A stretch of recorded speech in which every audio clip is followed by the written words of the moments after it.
Welcome back to everyone for the Q&A session. I hope you had a lot to learn from both of the presentations. I just wanted to make a quick note that in my introduction, I missed introducing speakers from the second. So the second presentation was from Minwashan Lodge and Cornerstone Housing for Women, and it was unique partnerships to promote reconciliation and provide supporting housing tailored to meet the needs of Indigenous persons. I quickly want to introduce Terlyn George, who joined Cornerstone in 2012 and became the manager of Princeton in 2018. Being an Indigenous woman herself, growing up in Kennel Point Reserve, she understands firsthand how intergenerational trauma can impact the wellness of individuals and their communities. One of her goals in taking on the manager role at Princeton has been to create a space for where Indigenous women feel safe, welcomed, and learn and engage in their culture. So the second presentation was from Minwashan Lodge and Cornerstone Housing for Women. Sorry about that.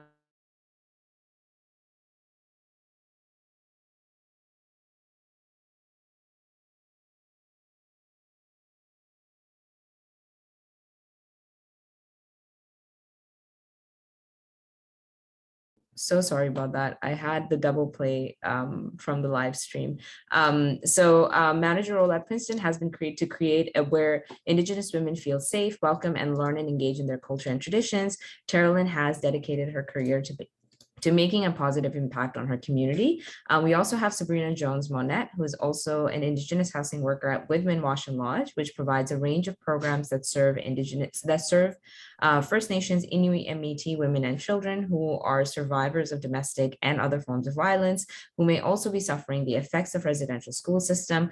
All programs and services are provided in the context of cultural beliefs, values, and to ensure a holistic approach is used as part of the healing journey. And then finally, we have Nina, who's a caring and kind Inuit woman who has been a part of Princeton residents since August 2013. And Nina arrived to Princeton. She was pregnant with her fourth child, struggling with mental illness and substance use disorders. And through the partnership with Minwashan Lodge, Nina was able to receive supports in accessing nutritional support, foods, cultural support opportunities, community connections, and her journey and beyond her journey to wellness. And Nina also actively receives supports to remain connected with her children. So just wanted to acknowledge the second presentation and the bios. I really apologize for missing you earlier. I didn't know there was going to be two presentations. We do have one question that is for the first team. So that would be for Sally, Carla, and Marie. And the question is asking if there were Indigenous folks that were involved or who participated as part of your team and as part of your research, and if there was specific focus on that. Well, one of the shelters that was on the advisory committee has an expertise, or a majority of their clientele is Indigenous women. Carla, do you know if any of the Photo Voice women were from the Indigenous community? None of the Photo Voice participants were, but we did recruit from the shelter that you're mentioning, that Sally mentioned. We did our best to include, it was on a voluntary basis and we didn't get anybody so far, but we're always open.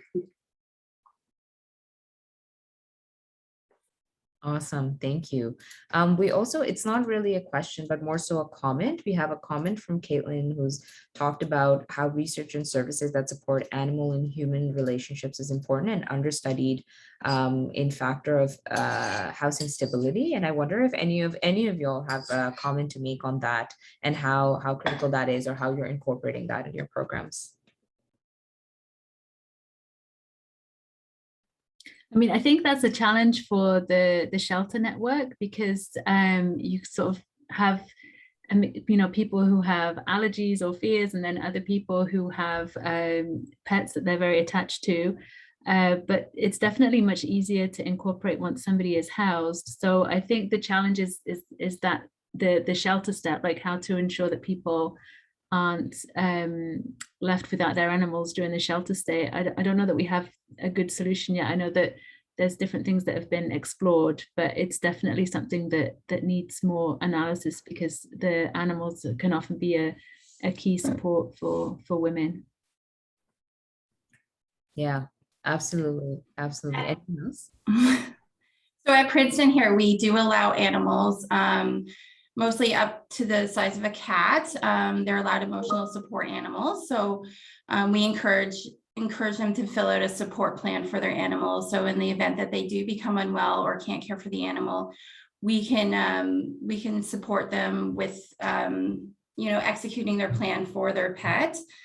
And we do think animals are very therapeutic for our residents, and it's been shown. So we like to encourage and them to get pets if they're able to, and to take care of them. So.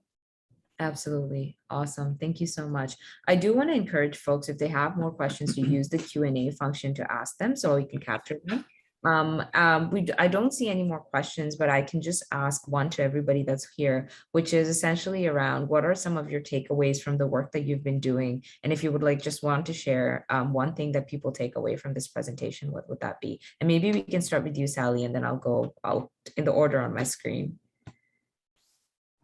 I think the takeaway for me would be how we get much better results when we work in partnership, and including like multi-agency partnerships, and especially having women with lived experience on our committees. So my key takeaway would really be to reach out to have better understandings of how we're working.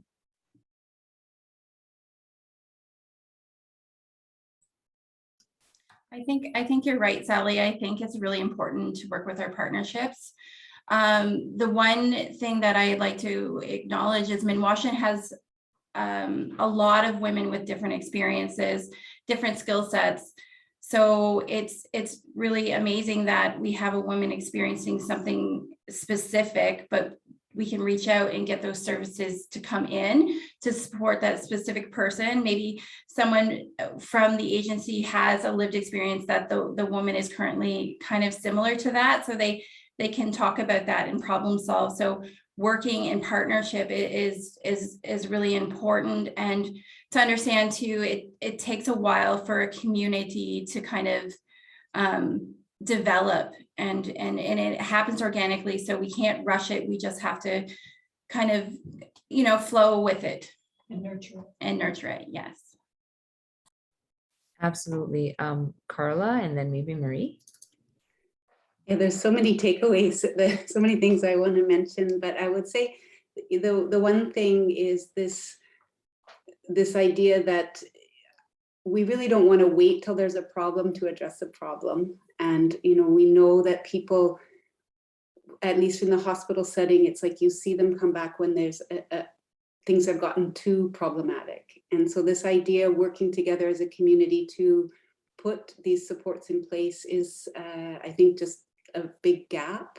And then from a research side, it's the idea of we really know nothing. Like, we really rely on the community members and the lived experience to help us understand, and then also to go back to our faculties and back to the academia and say, let's make sure that we're better prepared to train the people who are working. So there's a lot of take-home messages, but it's one of those areas where I think the more you know, the more you realize you don't know. And the collaboration has been really important, and it's been an honor to be involved in this project for me. Absolutely. Marie?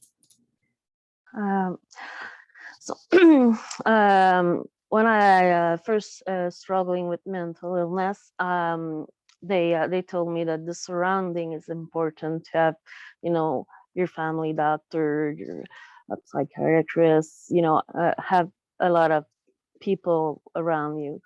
And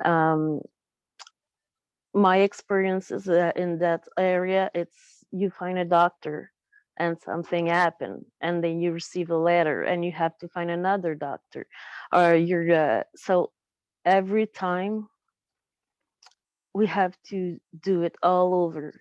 It's good for a few years, and after that, you start losing people around you. So I think, the Lotus project is very interesting because we try to make, strong link with different organizations. So maybe, the person you talk to first, maybe that person, will not be there the next time you're gonna need, but the organization will be there. So it's very important to to be able to see and to know where I should go when I start struggling with things. And so that's why I think, you know, that project try to find to work in partnership and things like that. I think it's gonna have a huge success, and it's gonna help a lot of women. Um, you know, not starting all over again. And that's why most of us, you know, are waiting until it's done. It's been so bad because we try to go with what we know, and when we have, you know, different answers, or the person we were working with it's not there anymore. Um, it's when we start isolate ourselves and said, well, I can't do that all over again. It took me so much the first time. And uh, so, yeah, I think partnership is very important, and educate women to see where are the resources, which door we have to knock on uh, to pass that period of time, is that rough period of time, and be able to stay at home, not have to go back to the hospital or go back to a shelter. So yeah.